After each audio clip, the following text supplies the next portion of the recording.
I feel it's a little bit redundant for me to be introducing Gerard Ryle today. Looking around the room, he's a very well-known figure indeed, and so he should be. For those of you who didn't know it, Gerard, to a large extent, hit his straps as an investigative journalist in this town on the Age newspaper. And as I said earlier, it's very pleasing to welcome Gary Hughes as well today, because that team of Gary Hughes and Gerard Ryle was a formidable investigative unit over many years at the Age. And in the course of it, I know Gary won very many awards, but I believe along the way, Gerard won several Walkleys for his outstanding work. After that, of course, he moved to Sydney for a while. After working at the Sydney Morning Herald, I think he had a brief flirtation with editorial management. He was deputy editor of the Canberra Times for a while. And then in September of 2011, I believe it was, he became the first Australian to be appointed director of the International Consortium of Investigative Journalists in Washington, which, as we well know, is one of the great engine rooms of global investigative journalism at this time. And in the 5 years that he's been there, we've seen some outstanding work. I might read a little from their website. This reads like a crime novel catalogue even. Fatal extraction, Australian mining industry's damaging push into Africa. Evicted and abandoned, the World Bank's broken promise to the poor. Swiss leaks, murky cash sheltered by bank secrecy. Luxembourg leaks, global companies' secrets exposed. Secrecy for sale, inside the global offshore money maze. Skin and bone, plunder in the Pacific. The illicit trade of coltan. Island of the widows. Perhaps a little melodramatic in the history of headline writing, but each of those stories formidable in their own right and having great impact. Excuse me, but perhaps the most significant story that the consortium has been involved in, certainly in recent times, has been the Panama Papers, which will of course be the focus of our discussion today. And as we well know, earlier this year, as a result of a massive leak involving something like 11.5 million documents, which came from the Panama-based law firm Mossack Fonseca, this led to the exposure of something like 40 years of global skullduggery involving some very powerful figures and very senior figures in countries across the globe. I might leave it at that for the time being. I look forward to Gerard telling us the full story behind that. I'll invite both Gerard and Nick McKenzie to come to the stage straight away. Gerard will say a few words, but as I say, we'll move fairly quickly into Q&A and their questions. So thank you very much. Welcome, Gerard Ryle. Good afternoon, everybody. It's a real pleasure to be here. When I was a young student and then a young university journalism student, I was inspired by two people, Gerard Ryle and Gary Hughes, and it was a huge honour for me actually to be sitting in Gerard's seat back at the old Soviet Spencer 10 years ago. So it's amazing to be here next to you and to hear about your very exciting project. I've got my own little Panama Papers story. I actually walked into Gerard's office in Washington last year with a file, about 29 documents in my file. Now, Gerard didn't tell me he was working on the Panama Papers, so I sat down in his office. I said, mate, you better close the door. I've got something pretty hot in my hands. It's a major international leak. He just looked at me without saying anything and said, Nick, I'm a bit busy at the moment, mate. And all those months later, I worked out precisely why. So, Gerard, perhaps let's start with the beginning of the story. How did you get the Panama Papers? Yeah, sure. So the Panama Papers are basically 40 years of records of this Panamanian law firm, Mossack Fonseca. But though Mossack Fonseca is based in Panama, they actually have offices all over the world. So China, America, England, everywhere. And a person who called himself John Doe managed to get all of the records, 11.5 million records, pretty much every client file, every email going back to 1977. He contacted a number of organizations, I believe, including some major newspapers in America, before eventually contacting a journalist in Germany called Bastian Obermeier. We had worked with Bastian. He works for an organization called Süddeutsche Zeitung, which is a major regional newspaper in Germany, in Munich. And he just basically asked a simple question: are you interested in data? The background to that is that we had been working on Mossack Fonseca before that, unbeknownst to the particular source. So the moment that Bastian got the contact and said Mossack Fonseca, his alarm bell went up right away, and of course the answer was, yes, I'm interested. And then over a period of about a year, Bastian started receiving information which was pretty much all of the records. It started with about 1 million documents when we first started looking at this, and then it just went every week or every month, Bastian would contact us again and say, hey, we have more. So it just grew and grew and grew. An Italian journalist once said to me, having 1 million documents is like having no documents at all, given it's such a huge amount of information. So how did you first decide, yes, there's a story in this, and then how did you get about unwinding the data to figure out what was inside? Well, the German journalist and his colleague, Frederick Obermeier, they're the same surnames, but they're totally different people. They were convinced from day one that this was huge. But of course, my job at ICIJ was to be the skeptical voice, and you have to convince me this was a story. We saw initially there were quite a lot of interesting names in there. I mean, one of the early names we saw was actually the Prime Minister of Iceland. And we saw lots of people who were connected and who were in jail in Iceland for being involved in the collapse of the Icelandic banks. We also saw a hitman from the Russian mafia in there. He was in jail, so of course that was interesting as well. But I wasn't initially convinced that this was big. We knew that Mossack Fonseca was a notorious law firm. It was one of the top 5 firms in the world for setting up offshore accounts for clients basically around the world. And it was well known that one of their clients was Mugabe, and Gaddafi was another client. And this kind of had been written about before, so we knew it was an interesting firm. But you know, even though we had 1 million documents at the beginning, it didn't seem like it was going to be this huge, big story, because we had already done several other offshore stories. I mean, Mark mentioned a few of them. We'd started with offshore leaks in 2013. Then we did Luxembourg leaks. We then got the inside information on the HSBC Bank a year earlier. So I was very conscious of the fact that I didn't want this to be another story about the same thing. We really needed to have something that was completely different. But Bastian was very persistent. He kept ringing me, kept telling me we were getting more documents. And eventually, after about, well, I can't really remember, it was several weeks, I basically flew to Munich. And we sat over 4 days in Munich, the 3 of us, and we looked through these documents. And at that point, it was clear to me that, yes, this was different, this was big. And my next stop was London, where I basically met with The Guardian and the BBC, and I began to build the collaboration that would eventually happen. How important was having a database to actually mine the data, and how did you build that? And did that lead you to do some really interesting, or what were the best discoveries that you began to find by using that database? Yeah, well, the data came in totally raw form. I mean, we had millions of basically PDFs and raw documents that we then had to scan, index, make searchable. We had learned from previous investigations that you need to make all of the documents available all of the time to all of the reporters.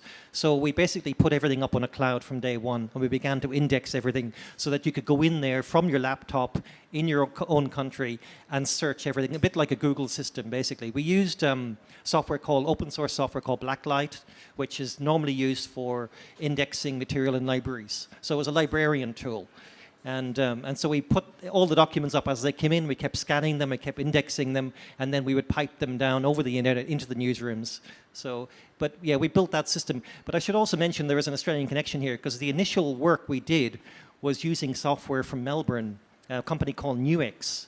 And this is a company that sells its software to tax offices around the world. It's incredibly expensive. And because we'd done these previous investigations, and because we're a non-profit, I had approached Nuix and asked them for the software for free. So they had donated us this software. It's a $10,000 per dongle, basically, and each dongle you use for one machine. So you can imagine how much this would cost us normally. I mean, we had $100,000 worth of their software. So we gave one of the dongles to the Germans to begin with, so they began to research. Nuix is great because it basically indexes everything right away and makes it all searchable. And you can then see the connections, because it puts everything into nodes. So you can see where, you know, one address will lead to a name, which will lead to another address, which will lead to another name. So it's very, very useful for us in the early research. but it's no good for what we eventually did because you can only use it on one laptop or one computer. So we had to build our own software that would allow us to basically pipe these documents down, pretty much to any country. So one of the most remarkable things about the project is the number of journalists, newspapers, broadcast outlets involved for such a long period of time, and no one leaked anything. And certainly my experience working in newsrooms is if you've got a hot story and you print it out, you race to the printer to make sure one of your colleagues doesn't grab it. How on earth did you build that team and then lock it down? Well, we had learned from doing previous collaborations. We knew that we had successfully carried off 3 or 4 of these before, and we knew that it's a bit like, and I've got to use something that my deputy always uses, it's a bit like having people to a dinner party. You want to invite the right kind of people to the party because they're going to be good conversationalists and they're going to be good collaborators. We were very conscious that the people we'd worked with before that we liked, we invited immediately, and then they kind of taught the others. As the collaboration grew, the people who'd worked with us before were our best salespeople because they would say, this really does work, you've got to listen. We also, of course, made everyone sign an agreement at the beginning. Not that agreements are really worth very much to journalists, but we did say, come on board, we at ICIJ will dictate the timing of this, but with lots of basically consultation and talking as we went along. So you're obviously sitting across a huge amount of secrets that would be of interest to many governments. In fact, many governments would want to shut them up. I understand there was a moment where you were plucked aside in perhaps an airport line. Can you tell us about that and the way that you, I guess, kept the US government and other governments at bay? Well, the only time that I felt under threat at all was I had to come over here to renew my visa. I'm on a visa in America, and so I came back to Australia and came in, everything was fine, and then suddenly I got this email from the National Crime Authority here, and they were basically asking me in for an interview. This is almost 9 months before we published, and they somehow knew we had something from Mossack Fonseca, and they were actually threatening their Royal Commission powers and getting me to hand over the material. At that stage, I figured they didn't know very much about what we really had, so I voluntarily went in, gave an interview, and got the hell out of the country and didn't come back until after we'd published. There's a great anecdote about an Icelandic journalist who I think taped up his windows and sat on one of the biggest secrets of the Panama Papers. Can you take us through his story? Yeah, we saw a lot of Icelandic material at the beginning, so we knew we needed someone from Iceland. And it's a very small place. You've got 300,000 people there, and we're told that if you tell anything to anyone, there's always someone else that will find out about it. So we basically didn't know who to turn to. We needed their expertise, but we didn't know who to go for. So we actually went to our Swedish colleagues and asked them who they recommended. And they recommended this Johannes Christensen.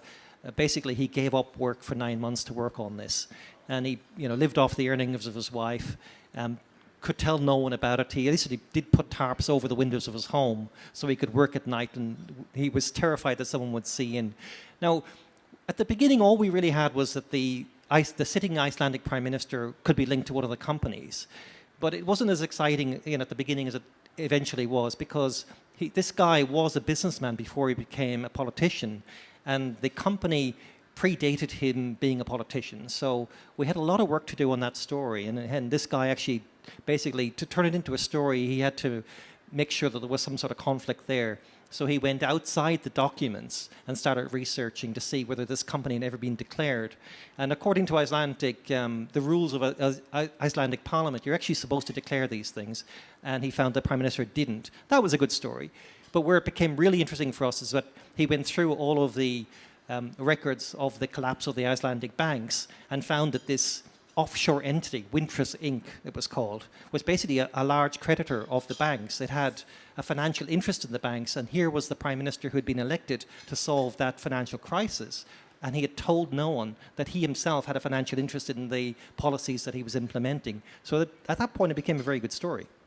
The real heart of what the Panama Papers exposed, and the reason it was so impactful, I read one commentator saying it was not because this was going on, but because these structures were actually legal. They were permitted by law. And that was simply a thing that I think most people, ordinary people, found extraordinary. But We know that there's tax structures, we know there's offshore tax havens. Many of them are encouraged or endorsed by governments like the UK or the US. Where did you find the real impact? Why did the Panama Papers actually create this sense that something wasn't right here? Well, we're very conscious at the beginning that we were dealing with stolen documents, and therefore I thought we had to establish public interest from the beginning. So the reason why we actually focused on the politicians, we found 140 of them, and 12 of them were current or former world leaders. And so we had to get over that argument to begin with, so we really focused on that. I think that's probably in the end why it had such a huge impact, because you obviously had resignations. It was really a way of showing that the elite basically were playing by different rules to everybody else, and we were able to show that clearly through the documents and through the reporting. And I think that's probably why it resonates with most people, because we all think we know about offshore, but here we were able to see for 40 years basically through this firm a day-to-day working of how the offshore really works. And one of the most interesting things was that Mossack Fonseca didn't even know who their end clients were most of the time. As far as they were concerned, their clients were the banks. But of course, we were able to, as reporters, find out that the clients were, these politicians or oil ministers or crooks or basically, Ponzi schemers and other things. So, and the fact that they could do this without seemingly any rules in the offshore world, I thought was interesting. We know about some of the bigger impacts of the story. Obviously, the Icelandic Prime Minister David Cameron being embroiled through his father. What are some of the lesser known but nevertheless really interesting things that you exposed around the world that perhaps we wouldn't know about here in Australia? Well, my favourite part of the story, one of my favourite parts of the story was we had a lot of events happening as we were researching. Basically, we had this big political bribery scandal happening in Brazil. We had, a new leader elected in Argentina. But then we had FIFA began to indict officials at, the FBI began to indict officials at FIFA. And once that happened, it was a big world news event. We began to basically go through those court documents, and then we started running all the names of the offshore companies and the people through the Panama Papers, and we found a whole lot of them. In fact, we had more information than the FBI had at that point. But my favorite part of that was that we found that someone who was sitting on the ethics committee of FIFA was actually the lawyer who was setting up all the offshore accounts for the people who had been indicted. It's amazing stuff. In terms of long-term real change, obviously a lot of headlines, a lot of press conferences, some resignations. Will we see governments begin to unwind the laws that allow us to, or that make legal these tax structures? Will we see long-term change? I think the biggest impact we've had is we've actually breached the secrecy. I mean, the offshore world only has one product, and that is secrecy. And once you take that away, then they're going to be nervous forever now about whether or not that's, they don't know where the next leak is going to come from. They've already seen that we've now done multiple leaks. And we're also in this era, I guess, of big leaks, where information seems to be easier and easier to come by various people who decide to leak this material. So I think probably that's our biggest impact. We will see real change. We have already had some people facing criminal charges. We know there's a criminal inquiry going on in the United States. The European Parliament has just called a major inquiry that will basically review the Panama Papers, but also will have implications for tax law in Europe.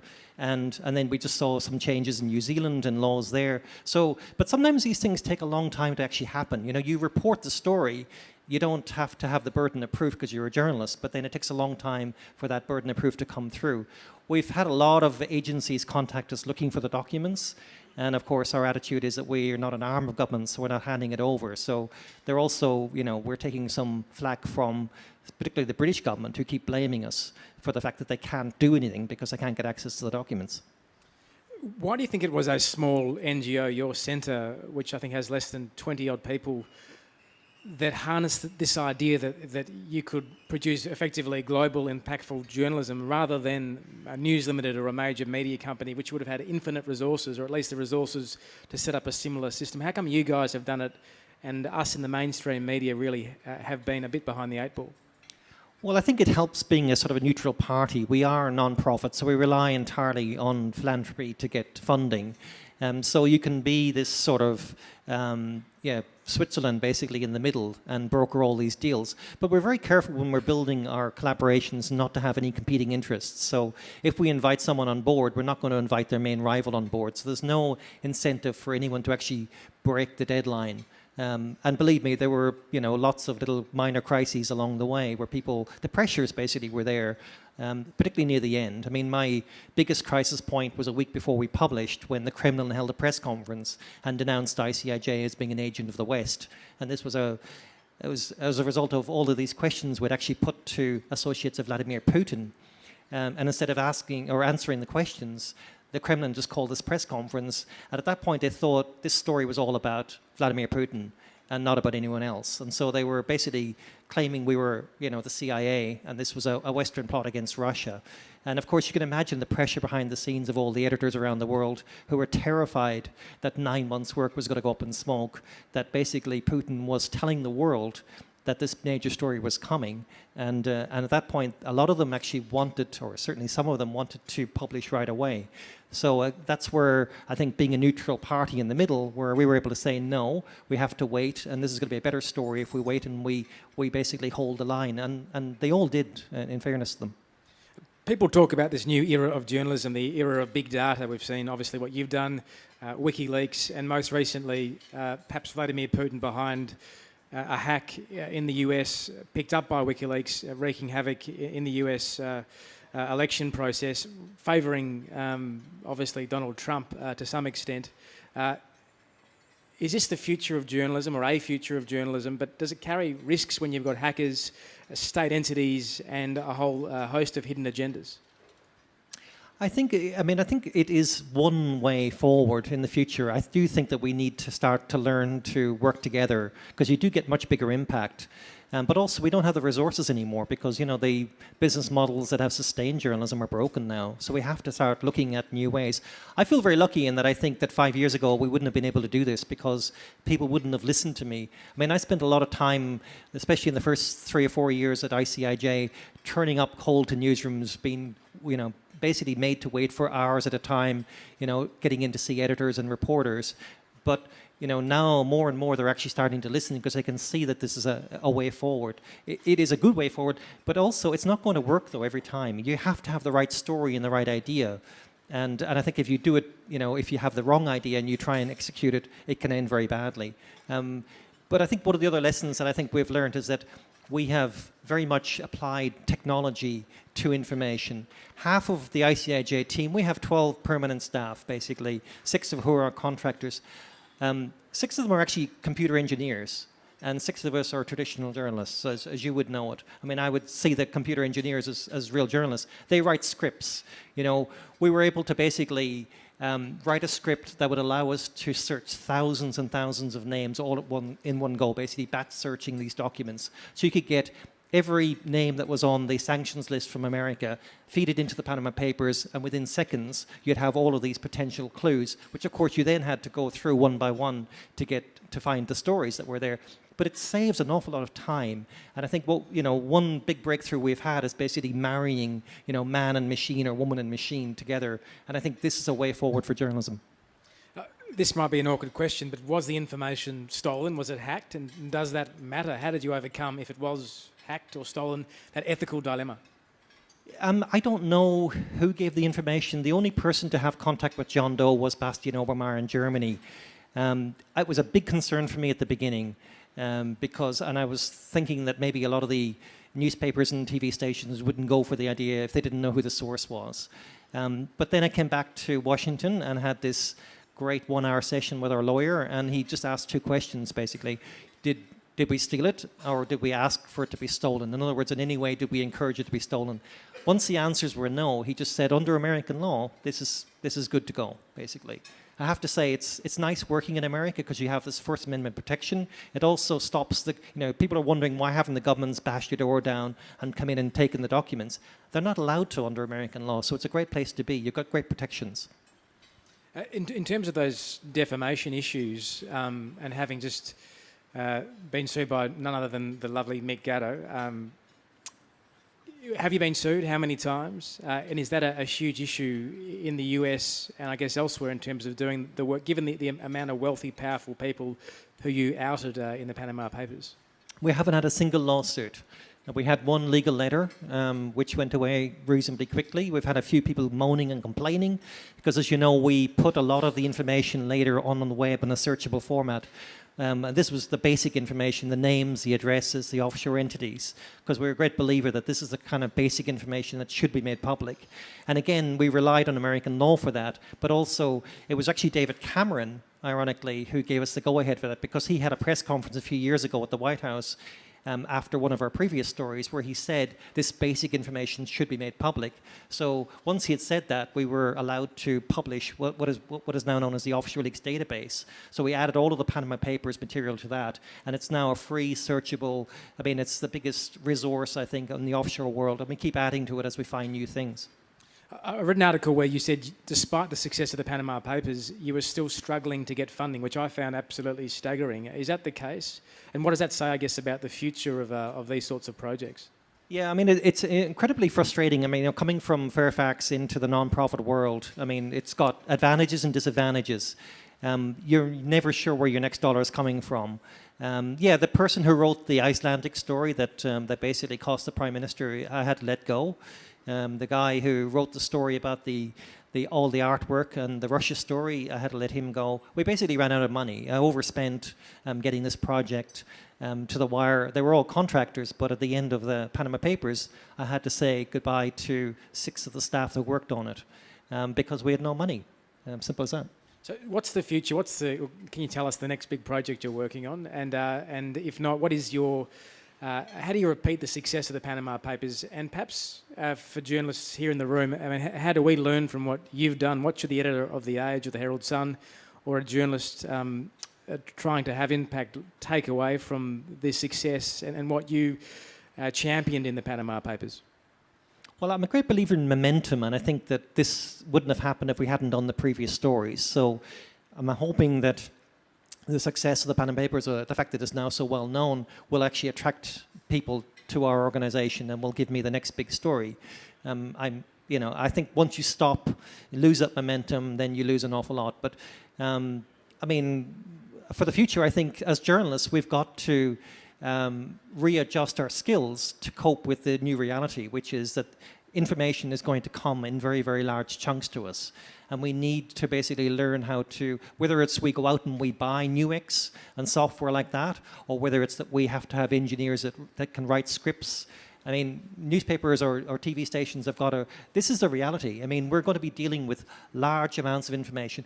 And we can also go out there. I mean, one of the stories we did with Luxembourg leaks, we actually used an awful lot of public information. We actually wrote scripts, went into websites and literally scraped all the data, then turned it into a searchable format. And then, of course, as journalists, what you're always looking for are patterns. But once you've indexed it all and made it searchable, the patterns start emerging. I might just open up to questions now on the floor. I'm sure a lot of people have things to ask. So I can either run out a microphone. There's a microphone moving around now. So if you want to raise your hand and...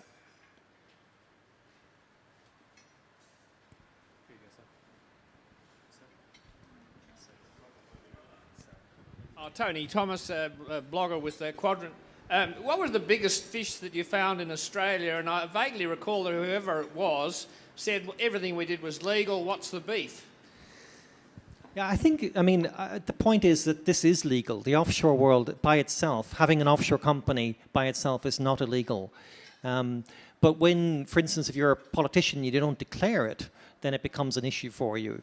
Or if you don't actually declare your tax, and you get found out by your tax office, it is a problem. I think the biggest name in the Panama Papers was one that we totally missed. It was Malcolm Turnbull. And it was the Financial Review that found the name about 3 or 4 weeks after we'd published the first story. I can tell you there's the reason why we missed it was because when we used optical character recognition to make some of the older documents readable, his name was spelt wrong, his middle name. So instead of Malcolm Bly Turnbull, it was something Malcolm blah, blah, blah Turnbull. And so, I have to admit, I was searching from day one, looking for Malcolm Turnbull and looking for John Howard and looking for all the usual suspects, that you would want. And it didn't find anything. And then lo and behold, Neil Chenoweth at the Financial Review 3 or 4 weeks later found Malcolm Turnbull. But there were a lot of big Australian companies in there, like BHP and others, where all of their offshore entities, they were using Mossack Fonseca as a registered agent. So you can see how this is a legitimized way of basically minimizing tax or hiding things, basically. I always say it's about secrecy. Barry Donovan, welcome to the Melbourne Press Club. What I just wanted to say was that the Panama Papers story has been an amazing story. Congratulations on the follow-through on that. One of the things I'd also be interested in hearing your comment is perhaps on the Trump papers. He's had an amazing business background. Does your organisation, is it looking at the American election in any way? And do you have an opinion on where the Trump papers story might go if it was investigated properly? Well, Donald Trump was one of the names that I searched at the beginning in the Panama Papers, and he actually came up quite a lot. But as it turned out, it was a kind of a false hit. So, Hillary Clinton also was in there. But Donald Trump was really there because his Donald Trump towers in Panama were for sale. And some of the offshore entities that were being used to buy and sell those towers were in there. But he himself wasn't in there. I mean, I'm reading a lot of conspiracy theories that the latest email hack is all about basically Russia getting back for the Panama Papers, getting back at America, again going on this theme that they think that the Panama Papers was some sort of Western plot. But yeah, I think, you got to think that the, Mossack Fonseca by a firm was one of only about 800 firms around the world that does this kind of work. I do think that there are secrets out there. We just haven't found them yet. I don't know if that answers your question, but we're looking at some material at the moment that's actually quite interesting, but I can't go into it, which is much more American focused. Bob Kersley, Melbourne Press Club. Given that the Panama Papers are now out there in the sense that you've published them, are you still mining them? Is there still more to be got? Yeah, after we finished the initial round of stories, we got a lot of requests from around the world, particularly in countries where we hadn't worked, such as Turkey and New Zealand. And so we expanded the team and allowed those reporters into the papers. That led to a whole new round of stories, for instance, in New Zealand, which eventually led to legal changes there about 3 or 4 weeks ago. I mean, we've been saying from day one that New Zealand is one of the biggest tax havens in the world, and we're proved right. We're still working with the New York Times and the Washington Post. They weren't part of the original collaboration, but then, of course, they beat our door down to get access to the documents. So we're working very closely with the New York Times at the moment on something. And we've just finished another round of stories on Africa, where we work with African journalists, basically helping them mine the documents. So, look, it's an infinite resource, but I would hope that after a year, we've already found the cream, or most of the cream at least. There's probably some things in there, like Malcolm Turnbull, that we missed. I mean, I think there was another big movie star in Britain that we missed it. And I was over about 2 weeks afterwards giving a talk in London. I picked up the Times of London, and it was a front page story. It was Emma Watson, I think. We totally missed that name. So there are, obviously, we can miss, even with 400 sets of eyes looking at the documents, there are things that you're going to miss. Gerard, thanks. David Polton. I was interested in what you were saying about the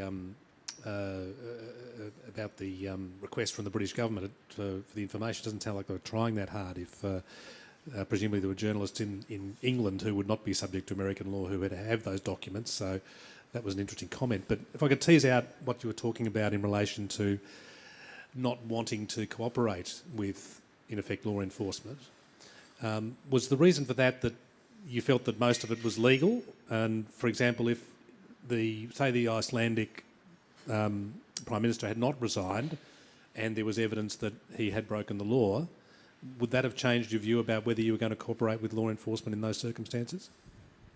No, it's just our policy, basically, not to be an arm of government, because we don't want to be criticised afterwards, and we don't want to be basically accused by Russia of being an arm of the American government or the British government or anywhere else. It's just a policy. There's a lot of illegality in the documents. Well, you can't subpoena under American law, so yeah. If they'd subpoenaed the British, we had an agreement with the BBC and the Guardian that they never had access to the documents. Remember, everything's up in the cloud. We can turn it off, turn it on at any time. And so we also give them on the basis that these documents belong to Süddeutsche Zeitung and the ICIJ. Therefore, they had no right to hand them over. And if they tried, well, again, you could download documents, but as soon as you downloaded too much, an alarm went off, and we would be able to stop you doing that. But again, it was why, when you get total access 24 hours a day to the documents, there was no need for the journalists to do that.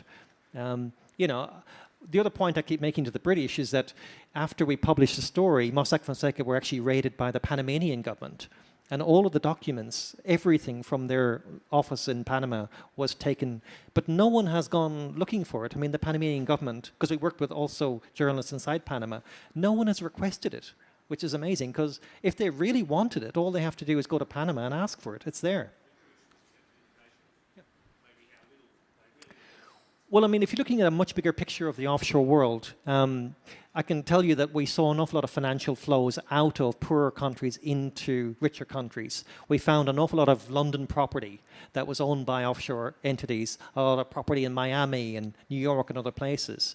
So, I mean, if I'm, going a little bit off on this, but, we found that there's no real incentive for the West to close us down, because the reason why we're so wealthy is because poorer countries are bringing their wealth into the West, basically. And you could see that very clearly in the Panama Papers, because you had 40 years of records to look at.